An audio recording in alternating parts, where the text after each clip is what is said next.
मंत्री जी, पाकिस्तान द्वारा जो लगातार कार्रवाई की जा रही है उसको लेकर देखिए, जिस तरीके से लंबे अंतराल से इस आतंकिस्तान ने भारत के खिलाफ एक अघोषित युद्ध आतंकवादियों को कोशिश करके करने का काम किया जा रहा था, और उसी का परिणाम था कि जम्मू कश्मीर में पहलगाम की घटना, दर्दनाक घटना, और ऐसी अद्भुत घटना जिसमें मजहब और धर्म पूछ करके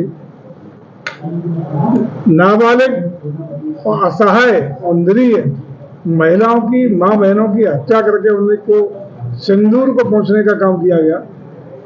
उसको लगातार होते हुए इन घटनाओं के दृष्टिगत आदरणीय मोदी जी का जो बार बार का कहना है कि हम छेड़ेंगे नहीं, यदि तुम छेड़ोगे तो हम छोड़ेंगे भी नहीं, इसी के अंतर्गत भारत सरकार ने कठोर निर्णय लेते हुए इन आतंकवादियों के खिलाफ, आतंकवादियों के आकाओं के खिलाफ एक प्रामाणिक तरीके से, ठोस तरीके से, चिन्हित तरीके से पाकिस्तान के अंदर बिना घुसे अपनी सरजमी से उन्हीं आतंकवादी ठिकानों पर हमला करते हुए उनको नेस्त नाबूद करने का काम किया गया था। पूरी दुनिया को, भारत को उम्मीद थी कि पाकिस्तान को इस पर रिटेलिएट करने का दुस्साहस नहीं करना चाहिए। तो इसलिए नहीं करना चाहिए कि चूंकि आतंकवादी ठिकानों पर हमले करने का काम किया गया था, लेकिन दुर्भाग्य है कि आज पूरी दुनिया के मंशा के खिलाफ पाकिस्तान उसको रिटेलिएट करते हुए हिंदुस्तान के तमाम सैन्य ठिकानों पर, तमाम सिविल ठिकानों पर अपनी ओर से लगातार मिसाइल्स, रडार्स के द्वारा, ड्रोन के द्वारा हमले करने का काम कर रहा है। लेकिन हम बधाई देना चाहेंगे भारत की सेनाओं को, भारत के सशस्त्र बलों को, जिन्होंने दुश्मन देश के सभी इन प्रयासों को पूरी तरह नेस्त नाबूद करने का काम किया है, बिना किसी क्षति के, कोई क्षति नहीं होने दी, और दुश्मन को मुंहतोड़ जवाब देकर के उसके तमाम सैन्य व्यवस्थाओं को तहस नहस करने का भी काम किया गया है।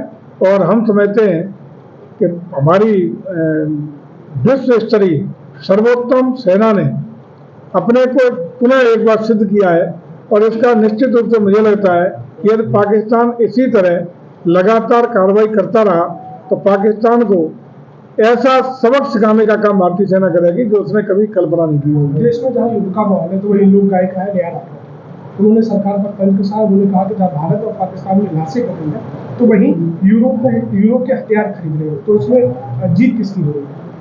किसने किया है? नेहा सिंह राठौर।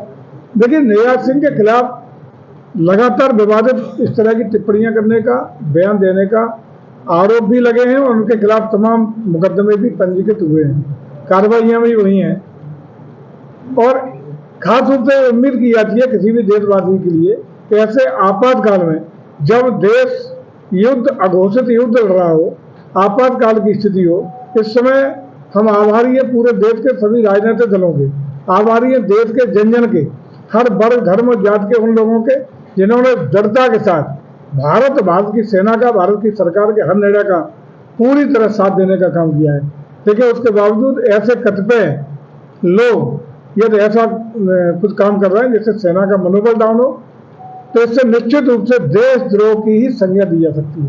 मंत्री जी, किसने के सरकार एक तरफ जहाँ बढ़ावा दे रही पर्यटन और उसको, लेकिन जहाँ पे अगर सुरक्षा व्यवस्था होती है, अगर पहलगाम में जिस जगह पर्यटक इकट्ठा थे, तो शायद ये घटना ऐसी होती ही नहीं।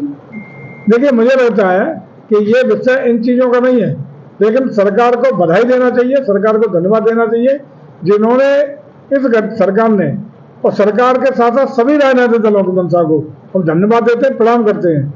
भारत की सेना को भी प्रणाम और नमन करते हैं, जिन्होंने इस घटना को अति गंभीरता से लेते हुए पाकिस्तान को उसकी हैसियत बताने का, सबक सिखाने का ठोस निर्णय लेकर के दृढ़ता पूर्वक कार्रवाई करने का काम लगातार किया जा रहा है। कल पाकिस्तानी ड्रोन मार के गिराया है, क्या कहेंगे? बधाई, मैनपुरी का खून है, मैनपुरी की धरती के ऐसे जाबाजों को प्रणाम और सलाम, जिन्होंने देश का और देश की सेना का नाम रोशन करने का काम किया है, उनको सत नमन और प्रणाम।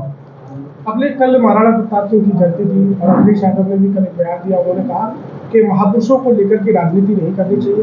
महाराणा प्रताप जो भी महापुरुष है सभी के। ये तो अच्छा है, ईश्वर उन्हें सद्बुद्धि दे।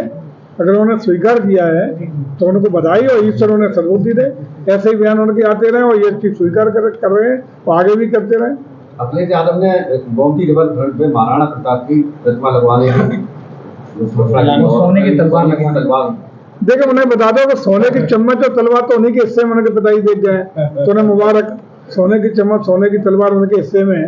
देखिए, महाराणा प्रताप जी की मूर्तियां एक नहीं, अनेकों मूर्तियां हमारा संस्कृति विभाग लगभग सभी जिलों में लगाने का लगातार काम कर रहा है।